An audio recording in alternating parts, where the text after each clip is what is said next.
Viva নিবন্ধন বঞ্চিত প্রার্থীরা ভাইবা থেকে আমাদেরকে ফেল করানো হয়েছে। আমরা ফেল করি নাই।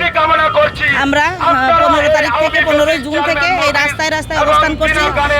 আমরা 23,000 প্রার্থীকে আমাদেরকে ফেল করানো হয়েছে।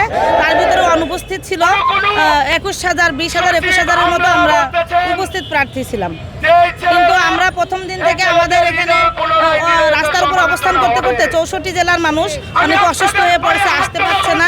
আজকের উপস্থিতি মোটামুটি আছে, আরও আসছে, রাস্তায় আছে। আমাদের দাবি দেওয়া হলো আমাদেরকে রিটেন মার্কের ভিত্তিতে যেহেতু এই সনদ প্রদান করা হয়েছে, আমরা তো 40 মার্ক নম্বর পেয়ে সর্বনিম্ন 40 পাইলে এই সনদ দেওয়া হচ্ছে। আমরা তো রিটেন পাস করার পর আমাদের ভাইবা ডেকেছিল, কিন্তু আমাদেরকে কোনো ই সনদ প্রদান করা হয়নি, আমাদের ফেল দেখানো হয়েছে। যে নাম্বার ই সনদে যুক্ত হয় না সেই নাম্বারের ভিত্তিতে আমাদের ফেল করানো হয়েছে। যেহেতু রিটেন নাম্বারের ভিত্তিতে সার্টিফিকেট দেওয়া হয়েছে, আমরা তো রিটেন পাস, আমাদের দাবি আমাদেরকে সনদ প্রদান করা হোক।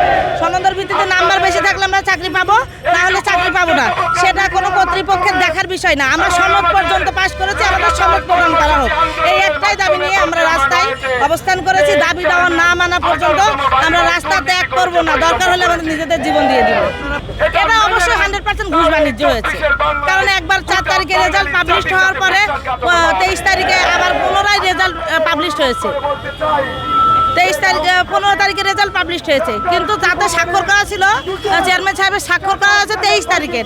তারা একটা যুক্তি দেখাচ্ছে যে 113 জনকে কারিগরি ত্রুটির কারণে রেজাল্টে যোগ করা হয় নাই, কিন্তু তাদের যুক্তিতে আছে 113 জন। কিন্তু আমরা সেই দিনের রেজাল্ট দেখছি, সেই দিনের রেজাল্ট 4 তারিখেই প্রকাশ করা হয়েছে, আর ওই বোর্ডে 121 জনকে পাস করানো হয়েছিল।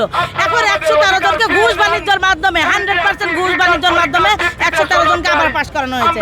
আমরা মেধাবী, আমাদের সার্টিফিকেট, আমরা সব গ্রাজুয়েশন কমপ্লিট করা, অনার্স মাস্টার্স পাস করা, আমরা বিসিএস এর মতো 3 ধাপে পরীক্ষা দিয়ে এলাও হয়েছি। আমরা কেন অধিকার বঞ্চিত হব? আমরা নিজেদের অধিকার আদায় না হওয়া পর্যন্ত মাঠ ছাড়বো না ইনশাআল্লাহ।